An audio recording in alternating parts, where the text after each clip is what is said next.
समगच्छद्धं समवदध्यं संगो मनंसि प्राणतम দিবাভাগং যথা পূর্বে সংজনানম উপাসতে। পরে এক হচ্ছে বৈদিক সাহিত্য, দুই হচ্ছে লৌকিক সাহিত্য। আজকে লৌকিক সাহিত্যের ইতিহাসে আমরা যেটা আলোচনা করব সেটা হচ্ছে দৃশ্যকাব্য। দৃশ্যকাব্যকে আমরা একটা নাম বলতে পারি, তার নাম হচ্ছে নাটক। এবার দৃশ্যকাব্য মানে যে কাব্য দেখা যায়, যে কাব্য দেখা যাবে এবং শোনা যাবে সেগুলোকে বলা হয় দৃশ্যকাব্য। অর্থাৎ মঞ্চে যখন, অর্থাৎ এটাকে বলা হচ্ছে নাটক। দেখো, মঞ্চে যখন নাটক অভিনয় হয় সেই নাটক আমরা দেখতেও পাই এবং শুনতেও পাই, তার জন্য এই মঞ্চে অভিনয় হয় বলে নাটককে বলা হচ্ছে দৃশ্যকাব্য। আচ্ছা, তারপরে দেখো সাহিত্য বা কাব্যের প্রকারভেদ। সাহিত্য বা কাব্যকে দুটো ভাগে ভাগ করা হচ্ছে। সাহিত্য বা কাব্য কয় প্রকার? দুই প্রকার। কি কি? একটা কাব্য হচ্ছে দৃশ্যকাব্য এবং শ্রব্য কাব্য। দৃশ্যকাব্য দেখাও যাবে এবং শোনাও যাবে, অর্থাৎ এখানে অডিও এবং ভিডিও দুটোই থাকবে। আর শ্রব্য কাব্য শুধুমাত্র শোনা যাবে, দেখা যাবে না। তাহলে প্রথমেই আমরা বুঝতে পারছি সাহিত্য বা কাব্য হচ্ছে দুই প্রকার, দৃশ্যকাব্য এবং শ্রব্য কাব্য। দৃশ্যকাব্য দেখা যাবে এবং শোনা যাবে, আর শ্রব্য কাব্য শুধুমাত্র শোনা যাবে, দেখা যাবে না। এরপরে আমরা চলে যাব যে দৃশ্যকাব্য বা রূপক। দৃশ্যকাব্যকে কি বলা হচ্ছে? দৃশ্যকাব্যকে রূপক বলা হয়। কেন রূপক বলা হয় সেটা আমরা একটু জেনে নিই। ধরো একজনের নাম হচ্ছে শ্যামল, একজনের নাম শ্যামল, সে মঞ্চে অভিনয় করবে, রামায়ণ অভিনয় করবে।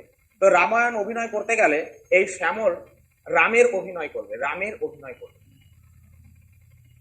তো শ্যামলকে যদি রামের অভিনয় করতে হয় তাহলে শ্যামলকে রামের রূপ ধারণ করতে হবে, রূপ ধারণ করতে হবে। আর এই রূপ ধারণ করা হয় বলে দৃশ্যকাব্যের অপর নাম হচ্ছে রূপক। ক্লিয়ার? দৃশ্যকাব্যকে কেন রূপক বলা হচ্ছে? যে দৃশ্যকাব্য হচ্ছে দেখা যাবে। তাহলে এখানে শ্যামল নামে একটা চরিত্র, এক ব্যক্তি, সে রামের অভিনয় করবে। তো রামের অভিনয় করতে গেলে তার কি রামের রূপ ধারণ করতে হবে, সেই রকম তার বেশভূষা ধারণ করতে হবে, সেইভাবে তাকে কথা বলতে হবে, অর্থাৎ তাকে রূপ ধারণ করতে হচ্ছে। আর রূপ ধারণ করা হচ্ছে বলেই দৃশ্যকাব্যের অপর নাম হয়ে যাচ্ছে রূপক। তাহলে দৃশ্যকাব্যকে রূপক কেন বলা হয় এটা আমরা জানতে পারলাম। এবার এই দৃশ্যকাব্য বা রূপককে দুটো ভাগে ভাগ করা হচ্ছে, দুই ভাগে ভাগ করা হচ্ছে।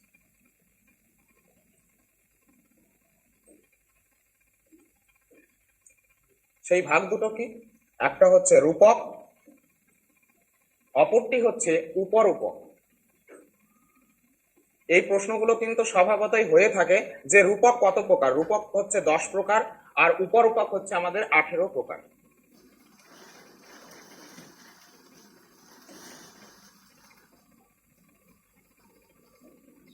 তাহলে ভাই রূপক কত প্রকার? রূপক হচ্ছে আমাদের 10 প্রকার, আর উপরূপক হচ্ছে আমাদের 18 প্রকার। এবার পরীক্ষার দৃষ্টিকোণ থেকে যেটা খুবই গুরুত্বপূর্ণ সেটা হচ্ছে,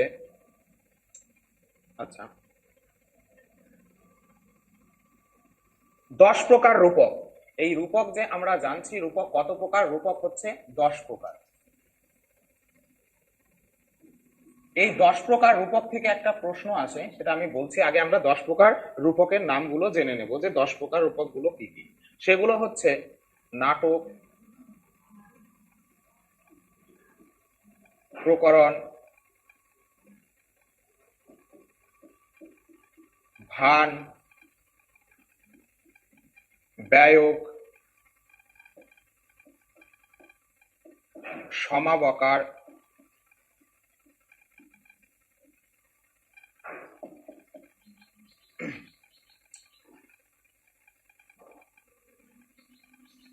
অঙ্ক, বিথি,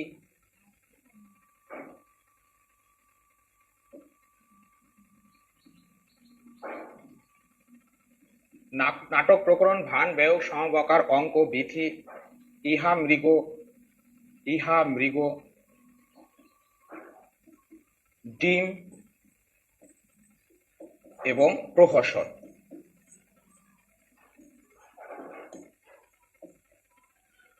তাহলে দেখো আমাদের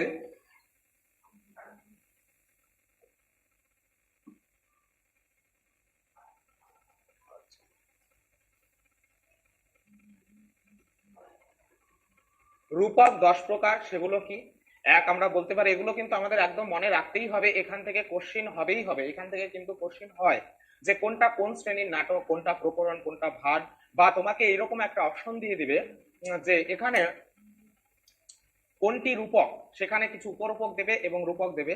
যাই হোক, এটা আলোচনা করার পর কোশ্চেনের গঠন কেমন হবে সেটাও তোমাদের সামনে তুলে ধরবো।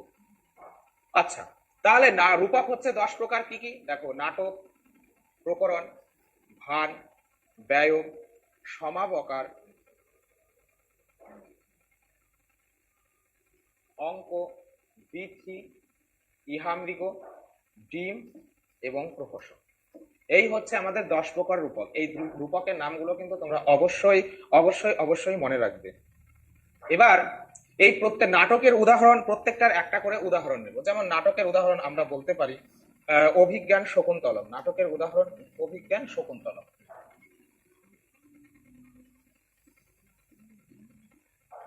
অভিজ্ঞান শকুন্তলম এটা একটা নাটকের উদাহরণ। উদাহরণ হচ্ছে উভয় সারিকা। উভয় সারিকা, বড় রুচির উভয় সারিকা। তারপরে ব্যয়ক, দেখো ভাষের একটা নাটকের নামের সাথে উল্লেখ আছে মধ্যম ব্যয়ক। মধ্যম ব্যয়ক।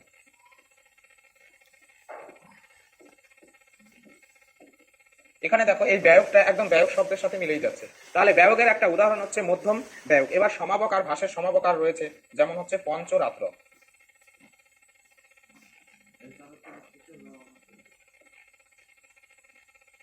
তারপরে আমরা চলে যাচ্ছি অঙ্ক। অঙ্কের উদাহরণ হচ্ছে শর্মিষ্ঠা যজাতি। শর্মিষ্ঠা যজাতি। শর্মিষ্ঠা যজাতি। তারপরে তোমার বিথির উদাহরণ হচ্ছে মালবিকা।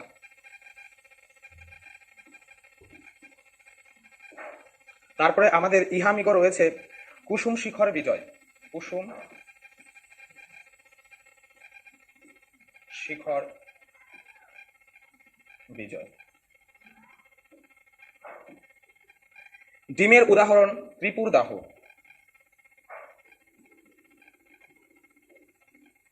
আর প্রহসন হচ্ছে প্রহসন মত্ত বিলাস। তারপর হাস্য চূড়ামণি।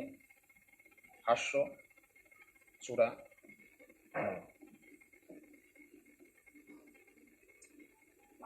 আমাদের 10 রকম রূপক মনে রাখার পাশাপাশি আমাদের কিন্তু প্রত্যেকটার একটা করে উদাহরণও কিন্তু আমাদের অবশ্যই অবশ্যই মনে রাখতে হবে। তবে আমরা সবগুলো উদাহরণ নাও মনে রাখতে পারি। যেগুলো ইম্পর্টেন্ট সেটা হচ্ছে তোমার প্রহসনটা। যে একটা প্রহসনের উদাহরণ কি, সেটা হচ্ছে হাস্য চূড়ামণি। ডিমের উদাহরণ হচ্ছে ত্রিপুর দাহ। ইহামিগো মনে না রাখলেও চলবে, বিথি, অঙ্ক এগুলো বাদ দাও। তারপরে হচ্ছে আমাদের দেখো নাটকের উদাহরণ অভিজ্ঞান শকুন্তলম। এটা তো আমরা এগুলো জানি। প্রকরণ, প্রকরণের উদাহরণ কি হচ্ছে শূদ্রকের মিথ্যাকটি। এটা কিন্তু আমাদের মনে রাখতে হবে। তাহলে প্রকরণের উদাহরণ হচ্ছে শূদ্রকের মিথ্যাকটিকম। একটা ভানের উদাহরণ সেটা হচ্ছে কি উভয় সারিকা। চতুর্ভানি রয়েছে, আমরা সাহিত্যের ইতিহাসে যখন পড়বো তখন আরো জানবো।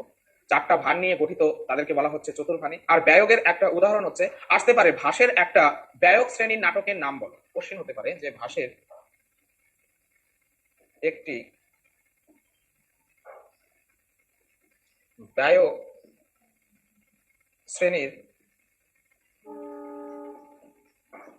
রূপকের নাম। তাহলে ভাষের একটি ব্যয়ক শ্রেণীর রূপক কোনটা হচ্ছে ভাই? ভাষের একটি ব্যয়ক শ্রেণীর রূপক হচ্ছে, তাহলে আমরা লিখবো কোনটা, যে মধ্যম ব্যয়ক। মধ্যম ব্যয়ক, তাই না? এই হচ্ছে বিষয়। তাহলে ব্যয়কটা মনে রাখতে হবে। সমাবকার হচ্ছে আমাদের পঞ্চরাত্র হচ্ছে সমাবকার। সমাবকার শ্রেণীর রূপক। তাহলে কি দাঁড়ালো? দৃশ্যকাব্য কে বলা হচ্ছে রূপক।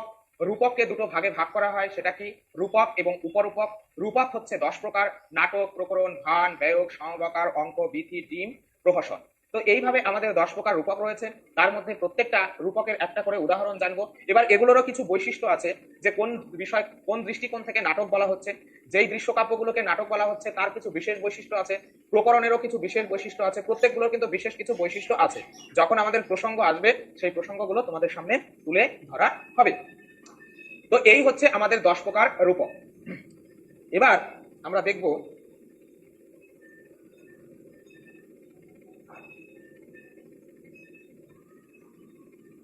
ও এবার আমাদের রয়েছে উপরূপক, তাই না? আমাদের রয়েছে উপরূপক। তাহলে উপরূপকের সংখ্যা আমাদের কতগুলো?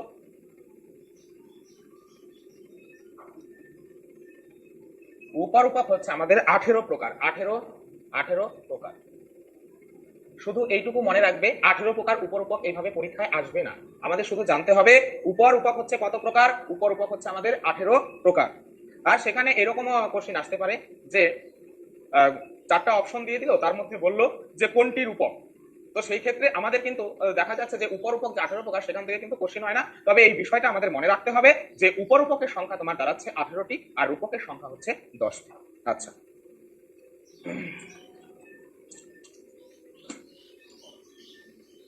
দেখি তারপরে আমাদের কি রয়েছে। এবার দেখো নাটকের উৎপত্তি, অরিজিন অফ দ্য ড্রামা। নাটকের কিভাবে উৎপত্তি হচ্ছে, নাটক কিভাবে উৎপত্তি হলো সেই সম্পর্কে 2-4টি কথা যেটা না বললেই নয়, সেটা আমাদের জানা দরকার। সেটা কি,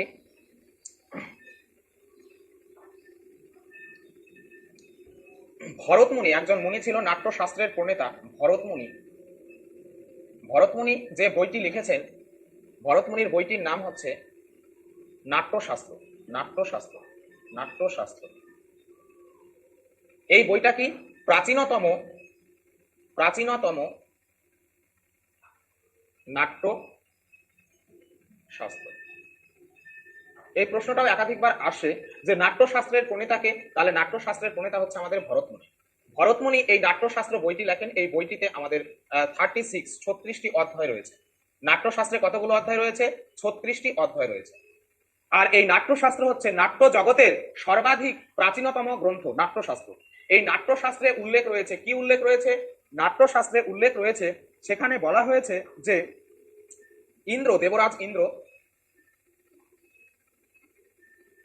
দেবরাজ ইন্দ্র অনুরোধ করে ব্রহ্মাকে।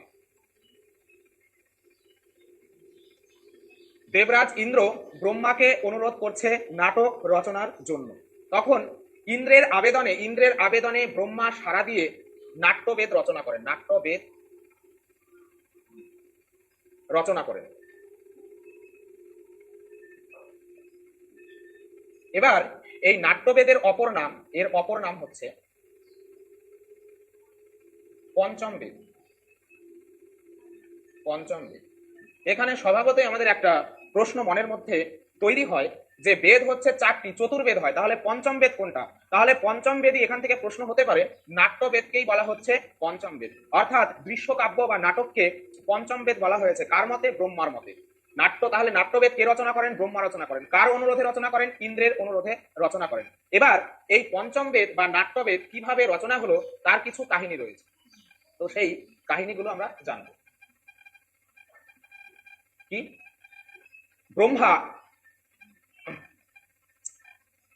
ব্রহ্মা কি করেছেন? 4টা বেদ থেকে 4টা জিনিস নেয়। কি? ঋগ্বেদ,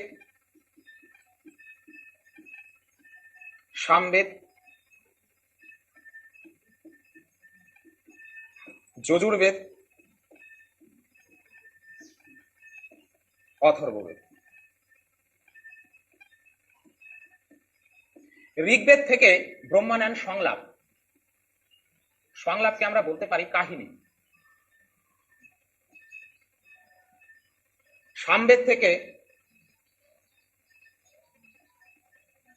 থেকে তিনি নেন হচ্ছে গান বা গীত।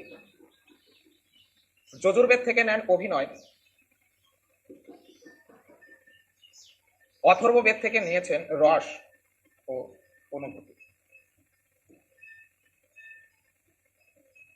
তাহলে ব্রহ্মা কি করেছেন? ব্রহ্মা ঋগ্বেদ থেকে কি নিয়েছেন? পাঠ্যাংশ বা সংলাপ বা কাহিনী।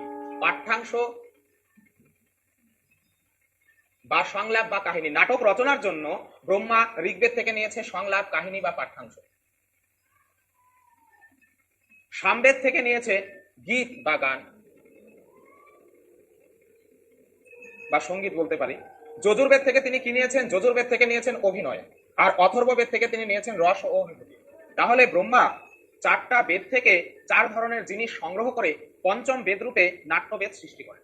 তাহলে এই 4টা বেদ থেকে 4 ধরনের বিষয়বস্তু নিয়ে তিনি পঞ্চম বেদ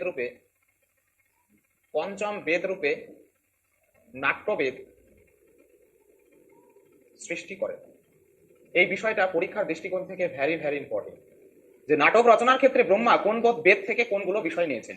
এবার এই 4টা বিষয়ের সাথে আরো কিছু যোগ হয়েছে। শিব দান করেন হচ্ছে তাণ্ডব, পার্বতী দান করে লাস্য, এবং বিষ্ণু দান করেছেন রীতি। তাহলে দেখো এই নাট্যবেদ 4টা বেদ থেকে 4 ধরনের বিষয় নিয়ে পঞ্চম বেদ রূপে নাট্যবেদ সৃষ্টি করে।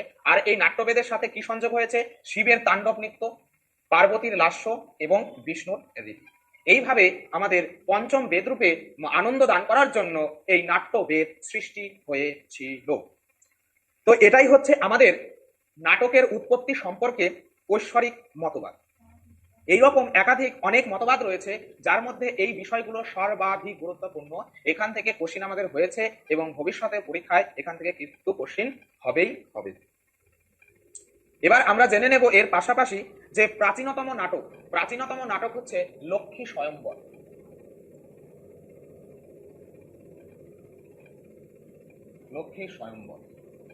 এই নাটকটা ভরতমুনির নির্দেশে স্বর্গে অভিনীত হয়। তাহলে লক্ষ্মী স্বয়ম্বর নাটক কোথায় অভিনীত হয়েছিল? এই নাটকটা অভিনীত হয়েছিল স্বর্গে।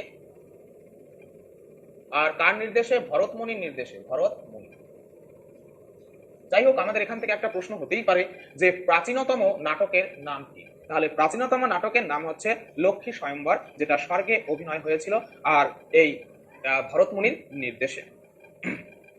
আচ্ছা, এবার দেখো প্রাচীনতম নাট্যশাস্ত্র। আচ্ছা ভাই, এটা তোমরা অ্যান্সার করো, এটা কিন্তু আমি বলেছি, খুবই ইম্পর্টেন্ট প্রশ্ন এগুলো, যে প্রাচীনতম নাট্যশাস্ত্র কার লেখা এবং তার নাম কি? আমাদের মাউসটা কোথায় গেছে? আচ্ছা ভাই, তোমরা কমেন্টের মাধ্যমে অ্যান্সার জানাবে।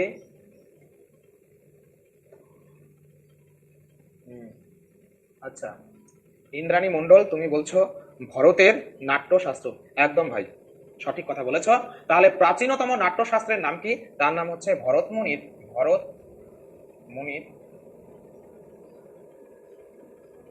নাট্যশাস্ত্র। আর এটার অধ্যায় হচ্ছে 36টা অধ্যায় আছে। এটাই হচ্ছে আমাদের প্রাচীনতম নাট্যশাস্ত্র। বাহানাজ, মৌমিতা তুমি ভাই আগের দিনের 2টো ক্লাসে কিন্তু তোমাকে পাইনি। আচ্ছা, সবাই সঠিক আনসার করেছো। ভরতমুনির নাট্যশাস্ত্র। আচ্ছা, তারপরে এগুলো বলো তো দেখি ভাই, এটা কি হবে?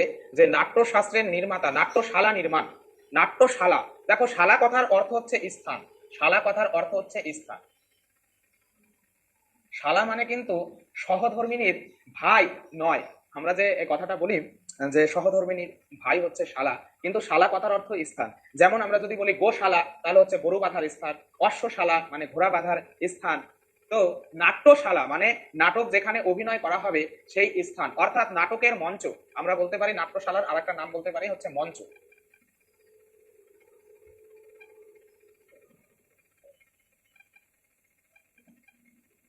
নাট্যশালাকে আমরা আরেকটা নাম কি বলতে পারি? মঞ্চ বলতে পারি। যে নাট্যমঞ্চ কে নির্মাণ করেছেন?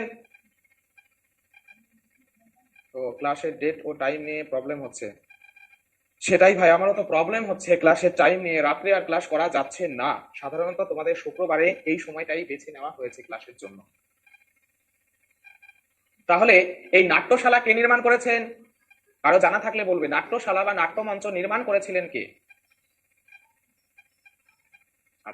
আচ্ছা, এটা বলে দেই যে নাট্যশালা বা নাট্য মঞ্চ নির্মাণ করেছিলেন সেটা হচ্ছে বিশ্বকর্মা। কারণ আমরা তো সবাই জানি বিশ্বকর্মা একজন মারাত্মক ইঞ্জিনিয়ার। তিনি কিন্তু সমস্ত কিছুই, স্বর্গের সমস্ত কিছুই কিন্তু তিনি নির্মাণ করেছেন, বিশ্বকর্মা। আচ্ছা, তারপরে ব্রহ্মা রচিত দুটি নাটক। ব্রহ্মা রচিত দুটো নাটকের নাম আমাদের জানতে হবে। যে ব্রহ্মা দুটো নাটক রচনা করেছিলেন, তার নাম হচ্ছে কি? তার নাম হচ্ছে এক অমৃত মন্থন, আর দুই হচ্ছে ত্রিপুর দাহ। ত্রিপুর দাহ। তাহলে ব্রহ্মা রচিত নাটক দুটি কি? অমৃত মন্থন এবং ত্রিপুর দাহ। তাহলে প্রাচীনতম নাটক লক্ষ্মী স্বয়ম্বর, যেটা স্বর্গে অভিনীত হয়েছিল ভরতমুনির নির্দেশে। প্রাচীনতম নাট্যশাস্ত্র ভরতমুনির নাট্যশাস্ত্র, যার 36টা অধ্যায় আছে। নাট্যশালা নির্মাণ করেছেন বিশ্বকর্মা। ব্রহ্মা রচিত দুটি নাটক হচ্ছে অমৃত মন্থন এবং ত্রিপুর দাহ। আর কিছু কথা বলি তো, তাহলে কি হলো? ইন্দ্রের আবেদনে সাড়া দিয়ে ব্রহ্মা ঋগ্বেদ থেকে পাঠ্যাংশ, সামবেদ থেকে গান বা সঙ্গীত, যজুর্বেদ থেকে অভিনয় এবং অথর্ববেদ থেকে রস ও অনুভূতি নিয়ে সকলের আনন্দদায়ক পঞ্চম বেদ রূপে নাট্যবেদ সৃষ্টি করেন। এর সাথে শিব এবং পার্বতীর তাণ্ডব ও লাস্য যোগ হয়েছে এবং যোগ হয়েছে বিষ্ণুর রীতি। তো প্রথমে এই যে স্বর্গে প্রথম অভিনীত নাটক হচ্ছে লক্ষ্মী স্বয়ম্বর নাটক। এই নাটকগুলো প্রথমে কিন্তু স্বর্গেই অভিনয় করা হলো। তো তখন মত্তের একজন রাজা ছিলেন, মত্তের রাজা, তার নাম ছিল নহুষ। সেই রাজার নাম কি ছিল? সেই রাজার নাম ছিল নহুষ। নহুষ রাজা নহুষ তখন দেবতাদের কাছে আবেদন জানালেন যে যে আপনারাই শুধু স্বর্গে নাটকের মজা নেবেন, তো আমাদের পৃথিবীতেও, পৃথিবীর লোকদেরও উপভোগ করতে দিন। অর্থাৎ এই নহুষের কথা অনুযায়ী তখন এই স্বর্গে থেকে নাটক আমাদের মত্তে আনা হলো। তাহলে মত্তে কোন রাজার নির্দেশে প্রথম নাটক অভিনয় করা হয়েছিল বা মত্তে নাটক আয়নিত হয়েছে কোন রাজার দ্বারা? সেই রাজার নাম হচ্ছে নহুষ, রাজা নহুষ। কি হচ্ছে এখানে আমি শুধু লিখে দিলাম মর্তে নাটক। এই হচ্ছে আমাদের নাটকের উৎপত্তি সম্পর্কে ঐশ্বরিক মতবাদ। এবার আমরা জানবো যে সংবাদ সূত্র। আবার কেউ কেউ বলেছেন যে নাটকের উৎপত্তিতে, নাটক উৎপত্তি হয়েছে সংবাদ সূত্র থেকে। এই সংবাদ সূত্র আমরা কোথায় পাই? এই সংবাদ সূত্র আমরা ঋগ্বেদে পাই। ঋগ্বেদে 20টি সূক্ত আছে। 20টি সূক্ত আছে ডয় সেনের মতে। ডয় সেনের মতে ঋগ্বেদের 20টি সূক্ত আছে, যেগুলো কথোপকথনের আকারে রচিত। কিভাবে রচিত?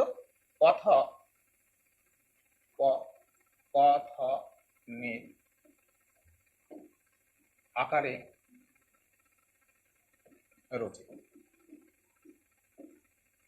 তো ঋগ্বেদে 20টি সংবাদ সূক্ত রয়েছে।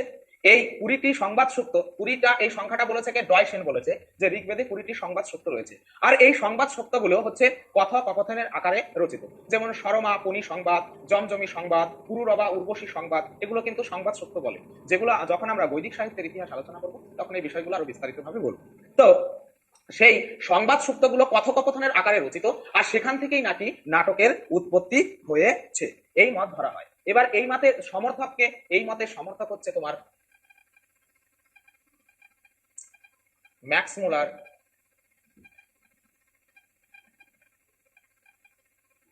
তারপরে সিলভা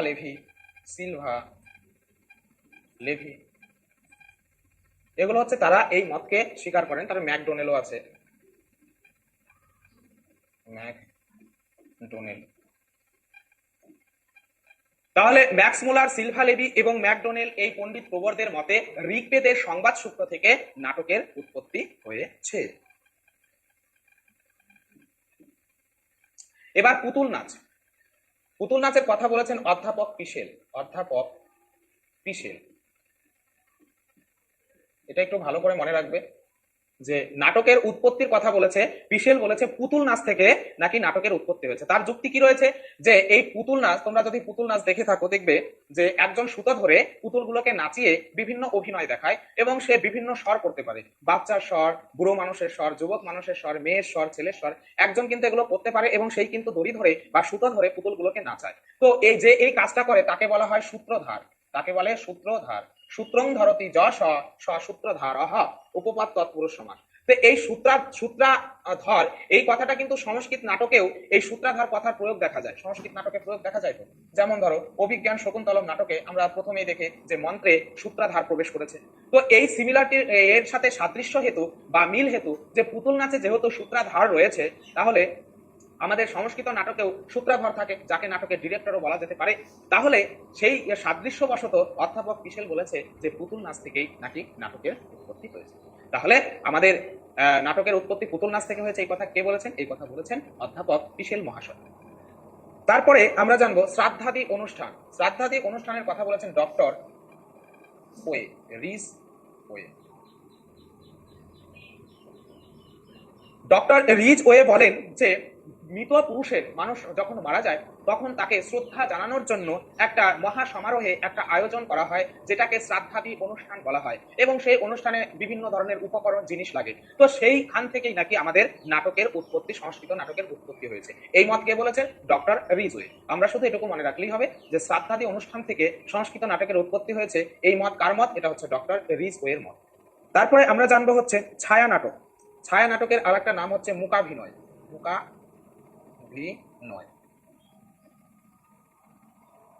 তো এই ছায়া নাটকের কথা কে বলেছেন? এ কথা বলেছেন লুডার্স, লুডার্স এবং স্টেনকন, স্টেনকন।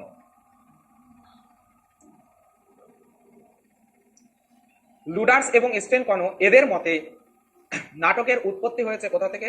মূকাভিনয় থেকে বা ছায়া নাটক থেকে। তো এই মতগুলো কিন্তু আমাদের জানতে হবে। তারপরে রয়েছে গ্রিক প্রভাব, কৃষ্ণলীলা। আচ্ছা, গ্রিক প্রভাব এটা গুরুত্বপূর্ণ। গ্রিক প্রভাব ওয়েবার বলেছেন, ওয়েবার, হরে কৃষ্ণ হয়ে যাচ্ছে কেন? ওয়েবার, ওয়েবার গ্রিক প্রভাবের কথা বলেছেন। দেখবে যে গ্রিক গ্রিক গ্রিক শব্দে যবন, তারপর হচ্ছে যবনী, যবনিকা, এই শব্দগুলো রয়েছে, এগুলো কিন্তু গ্রিক শব্দ। এবং সংস্কৃত নাটকেও দেখা যায় যে যবনী পরিবেষ্টিত রাজা, রাজাকে রাজা রাজা যাদের দ্বারা পরিবেষ্টিত থাকতেন তাদেরকে বলা হতো যবনী। সংস্কৃত নাটকে রাজা যাদের দ্বারা পরিবেষ্টিত থাকে তাদের বলা হয় যবনী। তো এইখানে যেহেতু এই যে যবন, যবনী, যবনিকা এগুলো গ্রিক শব্দ এবং সংস্কৃত নাটকেই এই শব্দগুলোর প্রয়োগ দেখা যায়, তাই ওয়েবার বলেছেন যে গ্রিক প্রভাব থেকে সংস্কৃত নাটকের সৃষ্টি হয়েছে। কিন্তু এই মত কোনো মতেই গ্রহণযোগ্য না। কারণ দেখো আমরা জানি যে গ্রিক প্রভাব হতে পারে না, কারণ এটা এই শব্দগুলো হয়তো গ্রিক থেকে আসতে পারে এবং সংস্কৃত নাটকে প্রয়োগ হতে পারে, কিন্তু সংস্কৃত নাটকের উৎপত্তি তার অনেক আগে, গ্রিক প্রভাবের অনেক আগেই থেকে। যেমন আলেকজান্ডার ম্যাসিডনের রাজা ছিলেন, তো সেখানে ভারতবর্ষ আসার পর নাকি তিনি গ্রিক শব্দের কিছু প্রয়োগ প্রচলন হয়, কিন্তু প্রকৃতপক্ষে দেখা যায় আলেকজান্ডারের ভারত আগমনের পূর্ব থেকেই আমাদের দেশে এই নাট্যকলার প্রচলন ছিল। অর্থাৎ এই মত কোনো মতেই গ্রহণযোগ্য নয়। যাই হোক, আমাদের যেটা মনে রাখতে হবে যে এই গ্রিক প্রভাবের কথা কে বলেছেন? ওয়েবার বলেছেন যে এই সংস্কৃত নাটক গ্রিক থেকে উদ্ভব হয়েছে। তারপরে রয়েছে তোমার ধরো কৃষ্ণ লীলা। এই যে কৃষ্ণ লীলা, এটা বলেছে উইন্টার নিটস।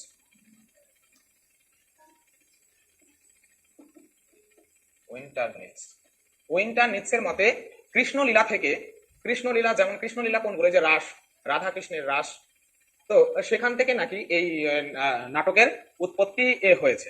এই মতকে বলেছেন, এই মতের সমর্থক হলেন উইন্টার নিটস। এবার যেটা খুবই গুরুত্বপূর্ণ এই পয়েন্টগুলো, পতঞ্জলির মহাভাষ্যে উল্লেখিত নাটক। আমরা জানি যে মহাভাষ্য রচনা করেছেন কে? মহাভাষ্য রচনা করেছেন পতঞ্জলি। আমাদের তিনটা মুনি রয়েছে, পাণিনি, পতঞ্জলি এবং কাত্যায়ন। পাণিনির অষ্টাধ্যায়ী, পতঞ্জলির মহাভাষ্য এবং কাত্যায়নের বার্তিক। এই যাই হোক, এই পাণিনি, পতঞ্জলি এবং কাত্যায়ন এই তিনজনকে ত্রিমুনি বলা হয়।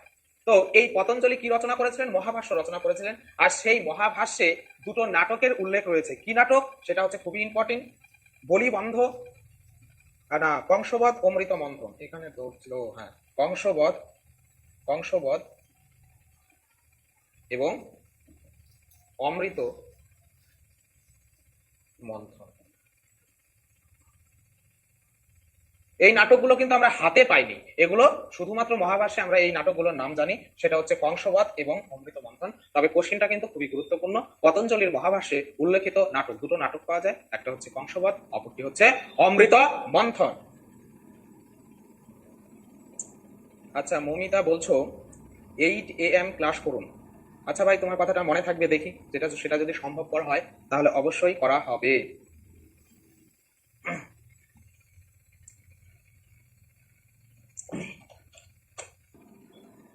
স্বর্গে অভিনীত নাটক, স্বর্গে অভিনয় করা হয়েছে এমন দুটি নাটক হচ্ছে কি, সেটা হচ্ছে এক অমৃত মন্থন,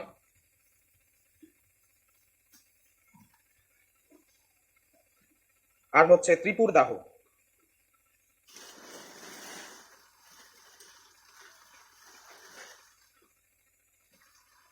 ত্রিপুর দাহ। আর একটা নাটক কিন্তু প্রথমেই বলেছি যে স্বর্গে অভিনয় করা হয়েছে, সেটা কি, সেটা হচ্ছে লক্ষ্মী স্বয়ম্বর। তাহলে লক্ষ্মী স্বয়ম্বরকে আমরা বলতে পারবো।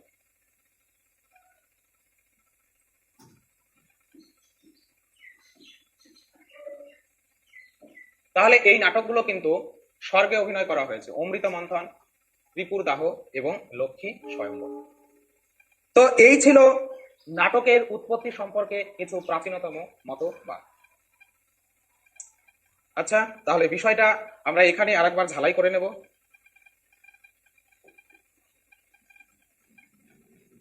যে আমরা হচ্ছে সংস্কৃত সাহিত্যের ইতিহাসকে দুটো ভাগে ভাগ করা হচ্ছে, বৈদিক সাহিত্য, লৌকিক সাহিত্য।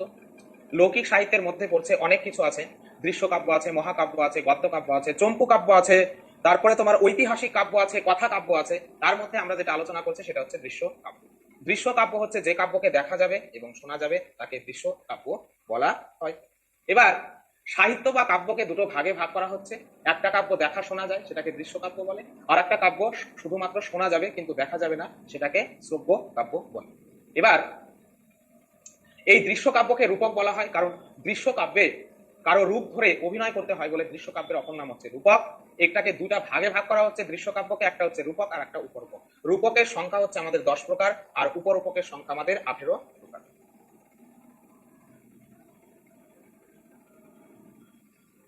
আমি ক্লাসে আছি। আচ্ছা এবার যেটা সর্বাধিক গুরুত্বপূর্ণ, 10 প্রকার রূপকের নাম মনে রাখা। নাটক, অভিজ্ঞান শকুন্তলম, প্রকরণ, মৃচ্ছকটিকম, ভান, ব্যয়ক, সমাবকার, তারপরে আমরা পাবো হচ্ছে অঙ্ক। আচ্ছা সরি, এটা অঙ্গ লিখে দিয়েছি, এটা অঙ্গ হবে না, এটা হবে অঙ্ক।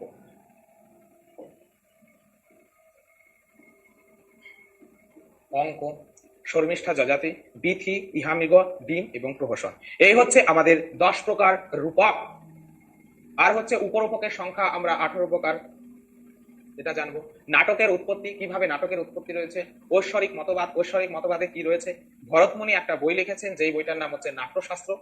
এই নাট্যশাস্ত্র হচ্ছে নাট্যকলার প্রাচীনতম গ্রন্থ, যেটাতে 36টা অধ্যায় আছে। এই বইতে তিনি কি বলেছেন, এই বইতে বলেছেন যে ইন্দ্রের অনুরোধে ব্রহ্মা পঞ্চম বেদরূপে নাটক সৃষ্টি করেন। এই নাট্যবেদের অপর নাম হচ্ছে পঞ্চম বেদ। একে পঞ্চম বেদ কেন বলা হয়েছে, কারণ ব্রহ্মা ঋগ্বেদ থেকে কাহিনী নিয়েছে, সামবেদ থেকে গান নিয়েছে, যজুর্বেদ থেকে অভিনয় এবং অথর্ববেদ থেকে রস এবং অনুভূতি সংগ্রহ করে সকলের আনন্দদায়ক পঞ্চম বেদরূপে নাট্যবেদ সৃষ্টি করে। আর এর সাথে কি অ্যাড হয়েছে, শিব যোগ করেছেন তাণ্ডব, পার্বতী যোগ করেছেন লাস্য এবং বিষ্ণু যোগ করেছেন রীতি। এগুলো নিয়ে আমাদের পঞ্চম বেদরূপে নাট্যবেদ সৃষ্টি হলো। এবার প্রাচীনতম নাটক হচ্ছে লক্ষ্মী স্বয়ম্বর, যেটা হচ্ছে ভরতমুনির নির্দেশে স্বর্গে অভিনয় হয়েছিল। প্রাচীনতম নাট্যশাস্ত্র ভরতমুনির নাট্যশাস্ত্র, যার অধ্যায় 36। নাট্যশালা বা নাটকের স্টেজ নির্মাণ করেছিলেন কে, সেটা নির্মাণ করেছিলেন হচ্ছে বিশ্বকর্মা। এবার হচ্ছে ব্রহ্মা রচিত দুটো নাটক, এক হচ্ছে অমৃত মন্থন, অপরটি হচ্ছে ত্রিপুর দাহ। এই দুটো ব্রহ্মা রচনা করেছেন। এইভাবে নাটক সৃষ্টি হওয়ার পর নাটকটা স্বর্গেই অভিনয় হতো। তারপরে রাজা নহুষের আবেদনে সাড়া দিয়ে এই নাটক স্বর্গে থেকে মর্তে আনয়ন করা হয়। তারপরে আমরা জানবো যে এই ঐশ্বরিক মতবাদের পরে আমরা জানবো সংবাদ সূত্র, যে ঋগ্বেদে 20টি সূক্ত আছে যেগুলো কথোপকথনের আকারে রচিত, যেমন সরমাপনি সংবাদ, জমজমি সংবাদ, পুরুরবা উর্বশী সংবাদ। এই সংবাদ সূক্তগুলো কথোপকথনের আকারে রচিত, আর সেখান থেকেই নাকি আমাদের নাটকের উৎপত্তি হয়েছে। এই মতকে কে সমর্থন করেন, ম্যাক্স মুলার, সিলভা লেভি এবং ম্যাকডোভেল। অধ্যাপক পিশেলের মতে পুতুল নাচ থেকে নাটকের উৎপত্তি হয়েছে। তিনি কি করেন, যে পুতুল যে নাচায় তার নাম হচ্ছে সূত্রাধার, আর সংস্কৃত নাটকেও সূত্রাধার শব্দের প্রয়োগ দেখা যায়, অর্থাৎ তার মতে পুতুল নাচ থেকে নাটকের উৎপত্তি। শ্রাদ্ধাতি অনুষ্ঠান, ডক্টর রিজওয়ে বলেছেন যে মৃত পুরুষের প্রতি শ্রদ্ধা জানানোর জন্য যে শ্রাদ্ধাদি অনুষ্ঠান করা হয় সেই অনুষ্ঠানই হচ্ছে সংস্কৃত নাটকের উৎপত্তির উৎস। ছায়া নাটক বা মূকাভিনয়, লুডার্স এবং স্ট্রেনকনার মতে ছায়া নাটক বা মূকাভিনয় থেকে নাটকের উৎপত্তি হয়েছে।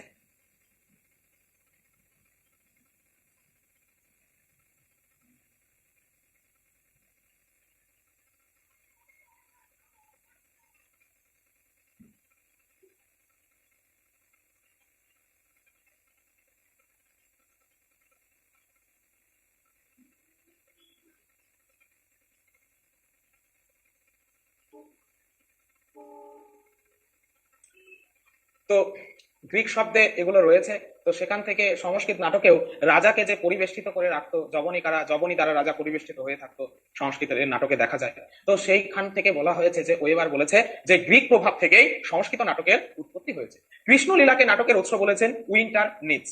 পতঞ্জলির মহাভাষ্যে দুটো নাটকের উল্লেখ রয়েছে, সেগুলো কি? সেটা হচ্ছে কংসবধ এবং অমৃত মন্থন। কংসবধ এবং অমৃত মন্থন। আচ্ছা, তারপরে আমরা জানবো হচ্ছে স্বর্গে অভিনীত নাটক। অমৃত মন্থন, ত্রিপুর দাহ এবং লক্ষ্মী স্বয়ম্বর, এই নাটকগুলো স্বর্গে অভিনীত হয়। তো এই পর্যন্ত আমরা নাট্য সাহিত্য সম্পর্কে জানলাম। এরপরে এক এক করে আমরা এই নাটকের কে কোন নাটক রচনা করেছেন এবং সেই নাটকের বিষয়বস্তু কি, তার মধ্যে কি কি বিষয় রয়েছে, সেখান থেকে পরীক্ষায় কি ধরনের প্রশ্ন হবে, সবই তোমাদের সামনে উত্থাপন করা হবে। আচ্ছা ভাই, এখন এই পর্যন্ত যে ক্লাস করলাম আমরা, কারো কোনো বুঝতে কোনো সমস্যা হয়েছে? আর তোমাদের ক্লাস কেমন লাগছে একটু কম। কালিদাসের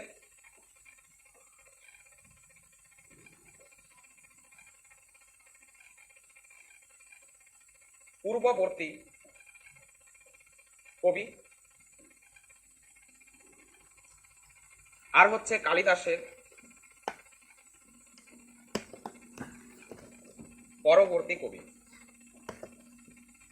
প্রিভিয়াস ইয়ারের কোশ্চেন ঘেটে দেখবে এসএসসিতে বা এমএসসিতে এই কোশ্চেনটা অনেকবার হয়েছে, একাধিকবার হয়েছে, যে কালিদাসের পূর্ববর্তী দুজন কবির নাম বলো বা কালিদাসের পরবর্তী দুজন কবির নাম বলো। অর্থাৎ এই যে কালিদাসটাকে, একে কিন্তু একটা এই সাহিত্যের ইতিহাসে কালিদাসকে সময়সীমার একটা মানদণ্ড হিসেবে ধরা হয়, যে কালিদাসের পূর্ববর্তী কারা ছিল আর কালিদাসের পরবর্তী কারা ছিল। আর কালিদাসের পূর্ব বলতে বোঝাচ্ছে প্রাক, আর কালিদাসের পরবর্তী বলতে বোঝাচ্ছে উত্তর। প্রাক মানে হচ্ছে পূর্ব, আর উত্তর মানে হচ্ছে পরের, কালিদাসের পরের কবি। স্যার প্রিভিয়াস ইয়ারের কোশ্চেন গুলো আমাদের প্রোভাইড করবেন প্লিজ। আচ্ছা ভাই, তোমার কথাটা আমার স্মরণে থাকবে, আমি প্রোভাইড করে দেব। তাহলে আমরা কি জানছি যে সময়সীমার মানদণ্ড হয়ে দাঁড়াচ্ছে কালিদাস, কালিদাসের আগে কবি এবং কালিদাসের পরবর্তী কবি। কালিদাসের আগে দুজন কবির নাম জানতে হবে, আর দুজন কবি ছিল। সেই দুজন কবির নাম কি? একজনের নাম হচ্ছে অশ্বঘোষ আর অপরজনের নাম হচ্ছে ভাস। আর কালিদাসের পরবর্তী কবির সংখ্যা অসংখ্য, অনেক কবি রয়েছে, তো সেগুলো অনেক আছে। যেমন হচ্ছে বিশাখ দত্ত, তারপর হচ্ছে কৃষ্ণ মিশ্র, সরি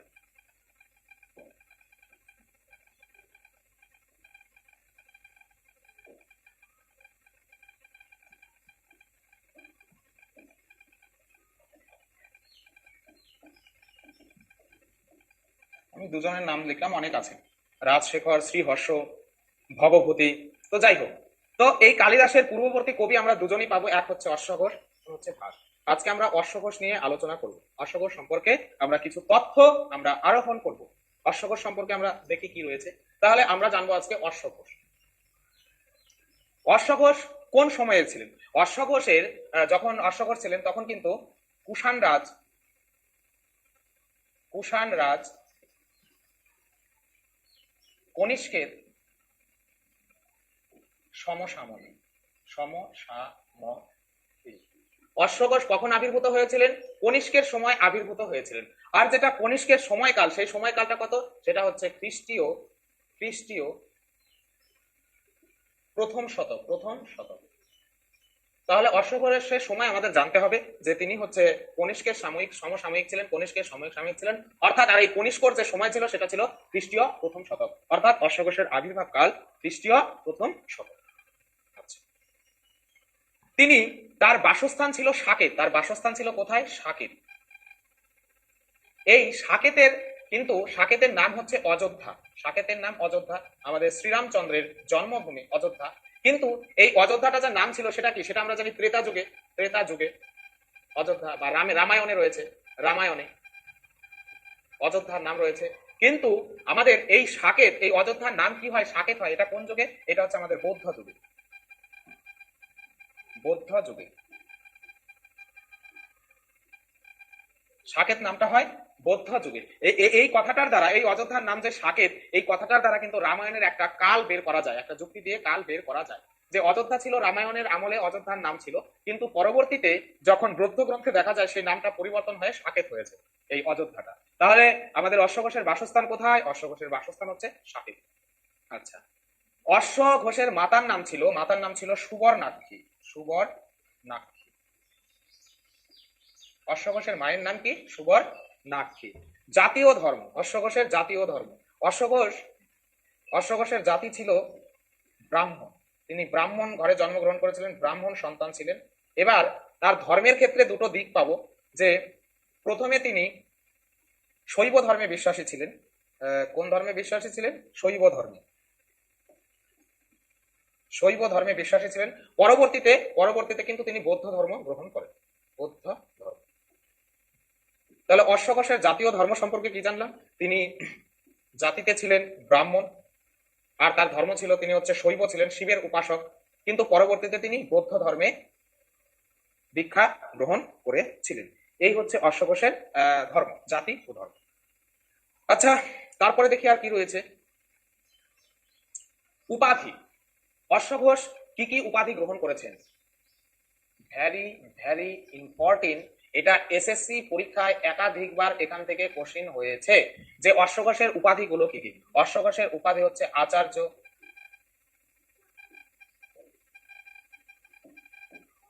আচার্য, মহাকবি, ভদন্ত, মহাবাদী।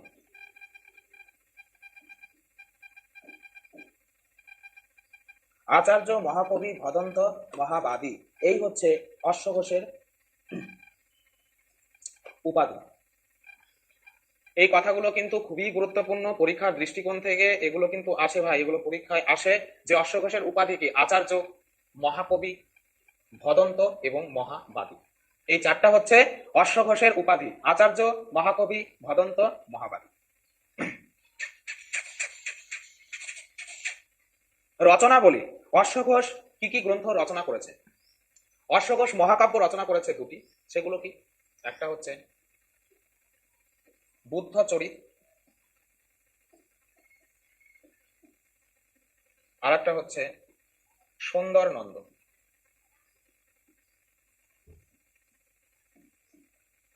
বুদ্ধচরিত এবং সুন্দরনন্দ। তারপরে তিনি গীতিকাব্য রচনা করেছেন, তার গীতিকাব্যের নাম হচ্ছে গণ্ডি স্তোত্র গাথা।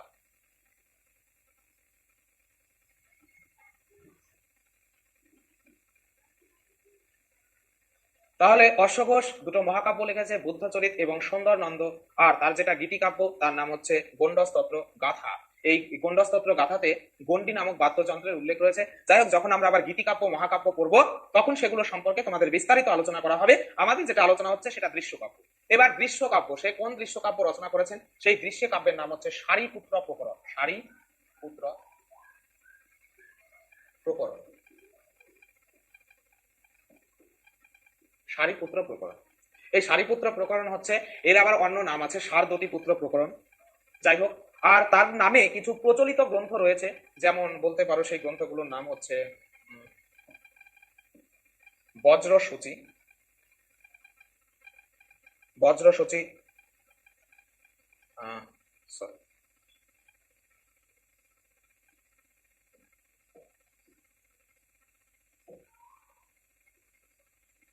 বজ্রসূচি,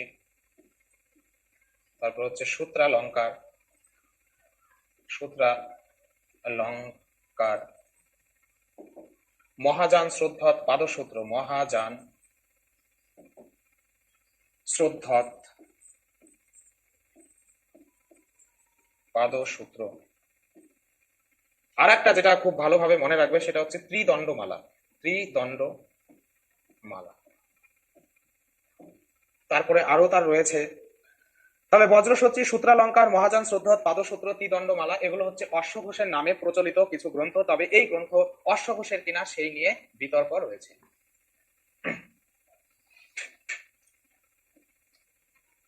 এবার দেখো আমরা এখন পড়বো হচ্ছে সারিপুত্র প্রকরণ। সারিপুত্র প্রকরণ, এই সারিপুত্র প্রকরণের অপর দুটো নাম, আরো কিছু নাম হয়েছে, যেমন বলা হয় এর নাম হচ্ছে সার দতি পুত্র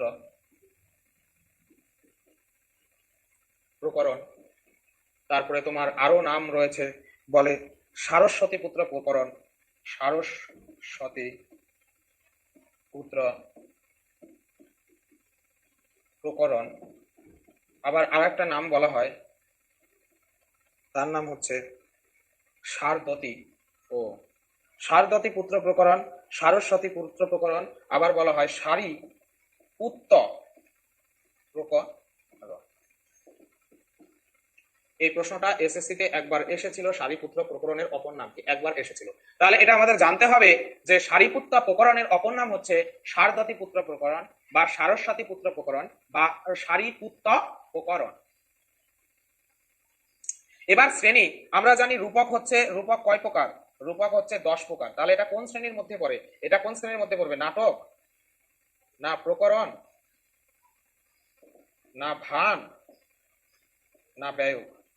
আচ্ছা ভাই বলো, অ্যান্সার করো এটা তোমরা, যে সারিপুত্র প্রকরণ কোন ধরনের দৃশ্যকাব্য, এটা নাটক শ্রেণীর দৃশ্যকাব্য না প্রকরণ না ভান না ব্যয়, কোন শ্রেণীর দৃশ্যকাব্য?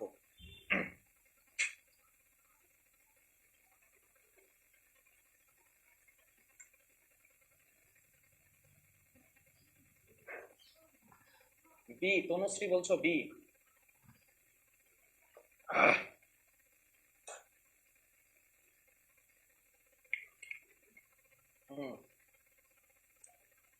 মাহানাজ ভাই বলছো, তুমি বলছো প্রকরণ, ইন্দ্রাণী বলছো প্রকরণ। প্রকরণ হবে তাই না? কারণ দেখো আমরা নামের মধ্যেই দেখো উত্তরটা পেয়ে যাচ্ছি, আমরা নামের মধ্যেই উত্তরটা পেয়ে যাচ্ছি, কারণ এর নামই রয়েছে কি সারিপুত্র প্রকরণ। তাহলে এটা হচ্ছে আমাদের প্রকরণ শ্রেণীর দৃশ্যকাব্য। তাহলে আমরা এটা লিখতে পারি যে কোন শ্রেণী, এটা হচ্ছে শ্রেণী হচ্ছে প্রকরণ শ্রেণী, প্রকরণ শ্রেণীর দৃশ্যকাব্য। তাহলে যদি বলে যে অশ্বঘোষের লিখিত একটি প্রকরণ শ্রেণীর দৃশ্যকাব্যের নাম বলো, তখন আমাদের সেক্ষেত্রে লিখতে হবে সারিপুত্র প্রকরণ। আচ্ছা, তারপরে আমরা পাচ্ছি উৎস। এই যে সারিপুত্র প্রকরণ, এই প্রকরণটার উৎস কোথা থেকে নেওয়া হয়েছে? এটা হচ্ছে বিনয় পিটক থেকে নেওয়া হয়েছে, বিনয় পিটক। বিনয় পিটক, আমরা জানি যে বৌদ্ধদের যে ধর্মগ্রন্থ, বৌদ্ধ ধর্মগ্রন্থের নাম কি? বৌদ্ধ ধর্মগ্রন্থের নাম হচ্ছে ত্রিপিটক, ত্রিপিটক। সেই ত্রিপিটকে 3টা পিটক রয়েছে, কি কি? এক হচ্ছে বিনয় পিটক, 2 হচ্ছে সূত্র পিটক, আর 3 হচ্ছে অভিধর্ম পিটক, অভিধর্ম পিটক। তে এই 3টা পিটকের মধ্য থেকে প্রথম পিটক, তার নাম হচ্ছে বিনয় পিটক, আর সেই বিনয় পিটক থেকে আমাদের এই যে সারিপুত্র প্রকরণের কাহিনী নেওয়া হয়েছে, বিনয় পিটক থেকে। আর এখানে কাহিনী কি রয়েছে? এখানে সারিপুত্র এবং মৌদ পালায়নের মধ্যে কথাবার্তা রয়েছে। কি রয়েছে এখানে? সারিপুত্র প্লাস মৌদ গলায়ন, এদের কাহিনী রয়েছে। এদের কি রয়েছে? এদের কাহিনী রয়েছে। তাহলে সারিপুত্র প্রকরণের উপজীব্য বিষয় কি? যে সারিপুত্র এবং মৌদ গলায়নের কাহিনী। আর এর উৎস হচ্ছে ত্রিপিটক থেকে নেওয়া হয়েছে। এবার যদি বলা হয় ত্রিপিটকের কোন পিটক, তাহলে সেক্ষেত্রে আমাদের অ্যান্সার হবে বিনয় পিটক। সেই বিনয় পিটক থেকে আমাদের এই সারিপুত্র প্রকরণের কাহিনী নেওয়া হয়েছে। আর এটার অঙ্ক সংখ্যা কত? এটার অঙ্ক সংখ্যা হচ্ছে 9।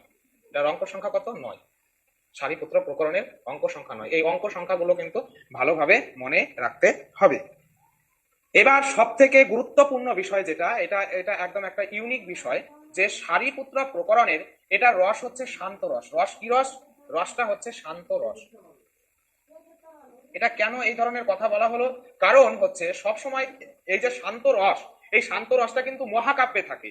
নাটক বা প্রকরণে সাধারণত শান্ত রস দেখা যায় না। সেখানে অন্যান্য রসগুলো থাকে, শৃঙ্গার রস থাকে, বীর রস থাকে, করুণ রস থাকে, তাই না?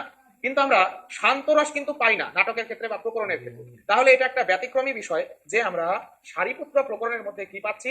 শান্ত রস পাচ্ছি। অর্থাৎ এখান থেকে সুন্দর একটা প্রশ্ন হতে পারে, যে এরকম একটা কোশ্চেন হতে পারে যে একটি শান্ত রসের দৃশ্য কাব্যের নাম কি?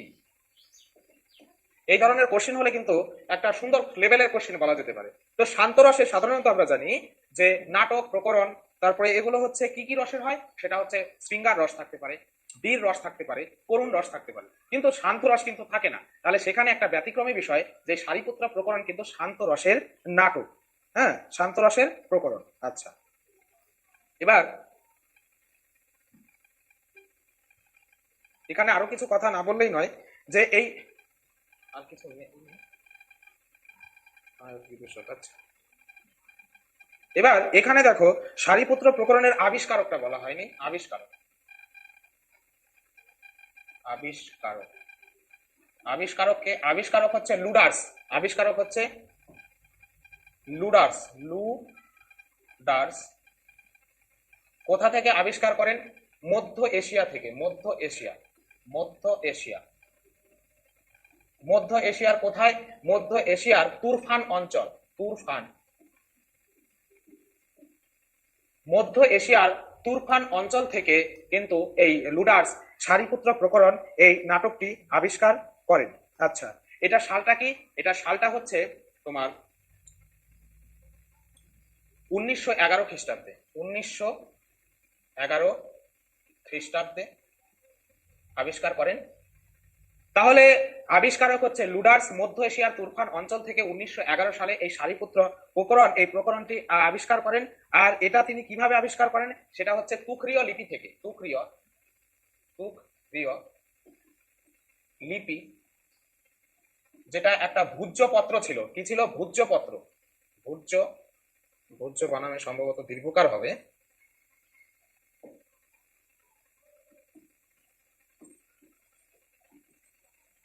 ভূর্জপত্র মানে হচ্ছে তাল পাতার পুঁথি। তাহলে এই বিষয়টা একটু ভালো করে আমরা আলোকপাত করব।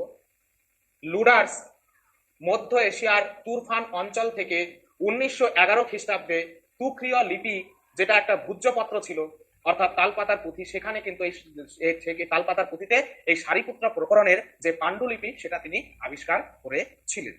আচ্ছা, নায়ক।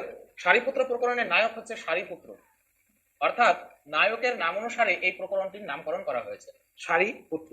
আর বিদূষক হচ্ছে কুমুদগন্ধ।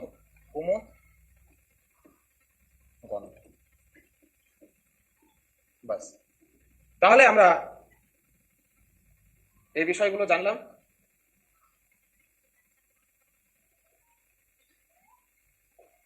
অশ্বঘোষ, যিনি খ্রিস্টীয় প্রথম শতকের কবি ছিলেন, তার সময়কাল হচ্ছে কি? কনিষ্কের সময়। কনিষ্কের সময় হচ্ছে প্রথম শতকে। তা অশ্বঘোষ কনিষ্কের সমসাময়িক, অর্থাৎ অশ্বঘোষ কনিষ্কের সমসাময়িক। তিনি তার বাসস্থান ছিল কোথায়? সাকেত। আর সাকেতটা ত্রেতা যুগে বা রামায়ণে সেটা অযোধ্যা নামে পরিচিত ছিল। আর তার মাতার নাম ছিল সুবর্ণাক্ষী।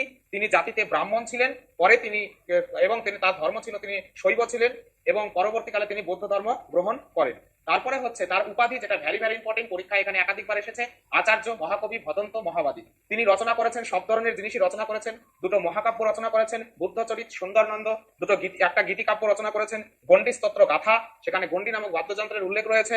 তারপরে আমরা পাবো তিনি দৃশ্যকাব্য রচনা করেন একটাই, তার নাম হচ্ছে সারিপুত্র প্রকরণ। এটা হচ্ছে 9 অঙ্কের দৃশ্যকাব্য। বিতর্কিত কাব্য হচ্ছে বজ্রসূচি, সূত্রালঙ্কার, মহাযান, শ্রদ্ধা, পাদসূত্র। আচ্ছা, মহাযান, শ্রদ্ধা, পাদসূত্র আর ত্রিদণ্ডমালা। এটা কিন্তু মনে রাখতে হবে, ত্রিদণ্ডমালা। আচ্ছা, বিতর্কিত, এগুলো তার গ্রন্থ। আর এবার হচ্ছে সারিপুত্র প্রকরণ, এর অপর নাম হচ্ছে সারিপুত্র প্রকরণ বা সারস্বতী পুত্র প্রকরণ, সারপুত্র প্রকরণ। বানাম এইখানে চেঞ্জ হয়েছে। এখানে এখানে চেঞ্জ হয়েছে, আবার দেখো এখানে পুত্র হয়েছে আর এখানে রয়েছে পুত্র। এটা প্রাকৃত ভাষার কারণে এটা হয়েছে, পুত্র থেকে পুত্র হয়েছে। শ্রেণী, এটা হচ্ছে কোন শ্রেণীর রূপক? প্রকরণ শ্রেণীর রূপক, সারিপুত্র প্রকরণ। আর আমরা জানবো এই সারিপুত্র প্রকরণের উৎস হচ্ছে বৌদ্ধ ধর্মের ত্রিপিটক গ্রন্থ। আর ত্রিপিটকের 3টা ভাগের মধ্যে বিনয় পিটক থেকে উৎসটা নেওয়া হয়েছে। এখানে কাহিনী রয়েছে সারিপুত্র এবং মত্স্যকলায়নের কাহিনী। এটার অঙ্ক সংখ্যা হচ্ছে 9, রস হচ্ছে শান্তরস। আর এটা খুবই ইম্পর্টেন্ট, কারণ শান্তরসের কোনো নাটক হয় না। তাহলে একটি শান্তরসের দৃশ্যকাব্যের নাম হচ্ছে কি? সারিপুত্র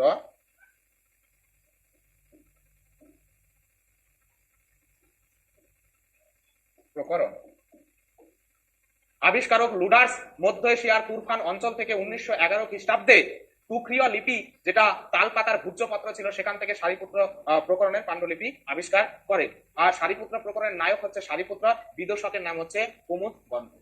আচ্ছা ভাই, আমাদের তাহলে সাহিত্যের ইতিহাসে দেখো প্রথম পর্ব শেষ হলো। আর যেভাবে সাহিত্যের ইতিহাস তোমাদের তুলে ধরা হয়েছে এই টপিকস এর মধ্য থেকে, যেভাবে কোশ্চেন আসুক, একটা কোশ্চেন তোমরা মার খাবে না।